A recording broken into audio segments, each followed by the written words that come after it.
Hello student. हमने last video में किया था अंतर्राष्ट्रीय व्यापार की आवश्यकता और पढ़ा था इसके साथ साथ बंद अर्थव्यवस्था और खुली अर्थव्यवस्था। बंद अर्थव्यवस्था के अंतर्गत क्या था, हम देश की सीमाओं की बंद आर्थिक जो लेन देन करते हैं जो दूसरे देशों से कोई लेन देन नहीं करते, यानी कि अपने देश की सीमा के अंदर ही व्यापार करते हैं, उसे बंद अर्थव्यवस्था बोला था। और खुली अर्थव्यवस्था क्या था, जिसमें अन्य देशों के साथ वस्तु और सेवाओं का परस्पर लेन देन किया जाता है। फिर उसके बाद हमने महत्व भी पढ़े थे, अंतर्राष्ट्रीय व्यापार भी पढ़ा था। अंतर्राष्ट्रीय व्यापार का अर्थ क्या था, अपनी भौगोलिक सीमाओं के बाहर जो व्यापार किया जाता है अंतर्राष्ट्रीय व्यापार, यानी कि अन्य देशों से जुड़ना।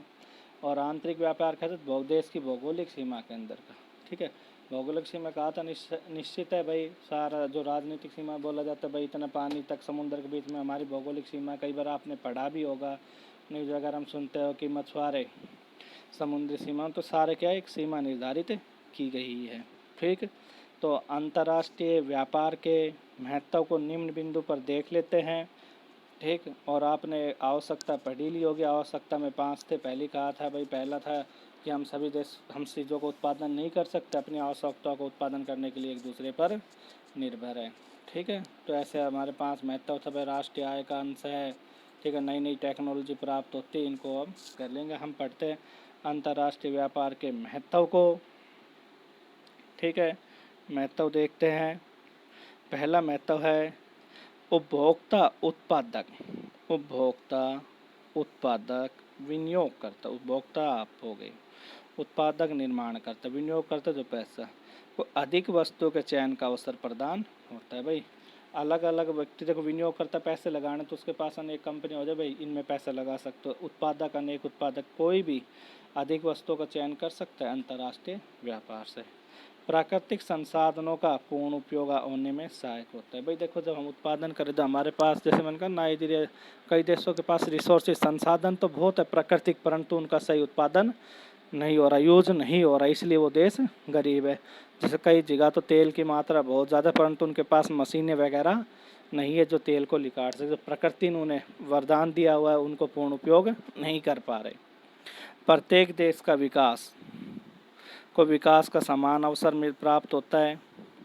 प्राकृतिक आपदाओं में आवश्यक वस्तु उपलब्ध कराने में सहायक होता है। प्राकृतिक आपदा, बाढ़ वगैरह, कोरोना, अब जैसे आवश्यक इंडिया कोविड-19 जो कोरोना वायरस चला हुआ है, प्राकृतिक आपदा लगा लो भाई, ठीक है, एक महामारी घोषित होगी, तो उन आवश्यक उपचार दवाई वगैरह कौन उपलब्ध करा रहा है, इंडिया ही करवा रहा है।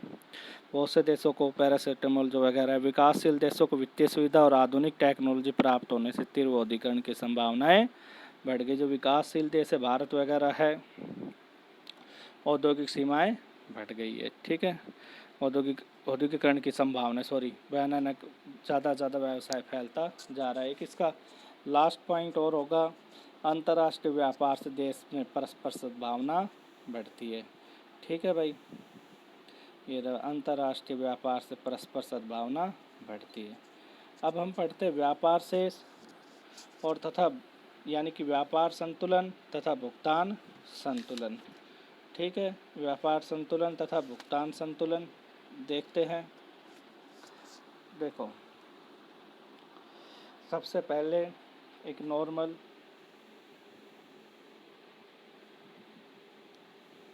ये, ठीक है भाई, इसके अंदर ये व्यापार संतुलन, ये है भुगतान, यानी कि भुगतान संतुलन है बड़ी मात्रा क्षेत्र विस्तृत और इसका संकुचन, यानी कि व्यापार संतुलन ज़्यादा क्या है, भुगतान संतुलन। देखें पढ़ते इसको, व्यापार संतुलन और भुगतान संतुलन में उल्लेखनीय अंतर है। व्यापार संतुलन भुगतान संतुलन का एक अंश है, ठीक है, यानी कि अंश का मतलब समझ गए। व्यापार संतुलन, भुगतान संतुलन विस्तृत है। प्रत्येक देश वस्तुओं और सेवाओं का आयात निर्यात करता है, कुछ मध्य दृश्य होती है, कुछ अदृश्य, ठीक है। दृश्य जिन्हें देखा तो अछुआ, अदृश्य जिन्हें देखा तो अछुआ ना जा सके। दृश्य वस्तुओं में तात्पर्य है भौतिक वस्तुएं जिन्हें देखा अथवा मापा जा सके। इन वस्तुओं के आयात और निर्यात मूल्य को व्यापार संतुलन में शामिल किया जाता है। दृश्य वस्तु वे भौतिक वस्तु जिन्हें देखा अथवा छुआ जा सकता, मशीनरी वगैरह होगी, इन वस्तुओं के आयात और निर्यात मूल्य को व्यापार संतुलन में शामिल किया। इस प्रकार व्यापार संतुलन केवल दृश्य वस्तुओं को ही शामिल किया जाए। यदि किसी देश की आयातों को तुलना में निर्यात अधिक है तो व्यापार संतुलन अनुकूल होगा। यानी कि समझना, निर्यात अधिक है आयात की तुलना में तो संतुलन है। इसके विपरीत यदि निर्यातों की तुलना में आयात अधिक होते हैं तो व्यापार संतुलन प्रतिकूल होगा। यानी प्रतिकूल यानी कि आयात ज़्यादा है। यहाँ पहले बोल रहा हूँ व्यापार संतुलन का क्षेत्र सीमित है और भुगतान संतुलन का।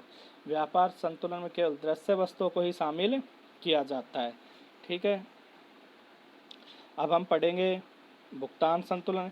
यानी कि सिंपल सी भाषा में हो गया भाई, व्यापार संतुलन का क्षेत्र संकुचन छोटा है किसके मुकाबले में, भुगतान। इसमें केवल दृश्य मदों को ही शामिल किया जाता है। अगर निर्यात ज़्यादा है किसके मुकाबले में, आयात के, तो हम क्या करेंगे निर्यात ज़्यादा है किसके मुकाबले में, आयात, तो व्यापार संतुलन है। वरना अगर आयात ज़्यादा है निर्यात के मुकाबले में तो व्यापार प्रतिकूल, संतुलन प्रतिकूल होगा।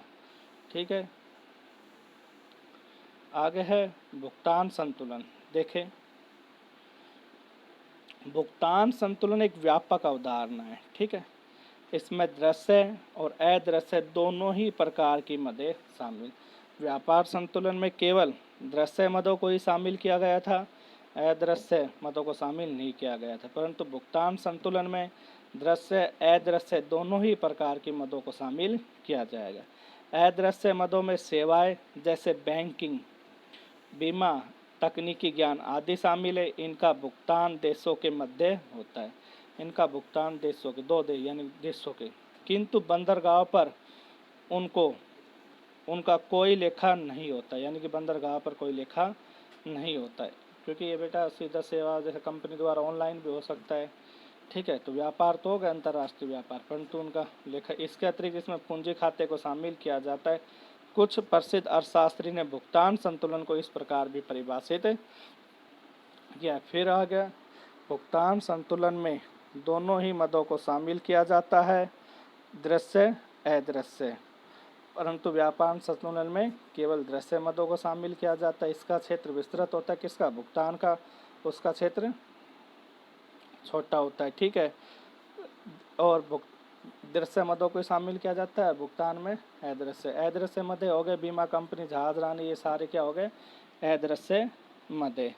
ठीक है, क्योंकि इनका बंदरगाह पर कोई क्या होता है, बंदरगाह पे इनका कोई लेखा नहीं होता। तो भुगतान संतुलन की एक परिभाषा है बोसो-डस्टन के अनुसार, भुगतान संतुलन किसी देश के लिए अंतर्राष्ट्रीय लेन देन में प्राप्त भुगतान को दर्ज करने का एक तरीका मात्र है।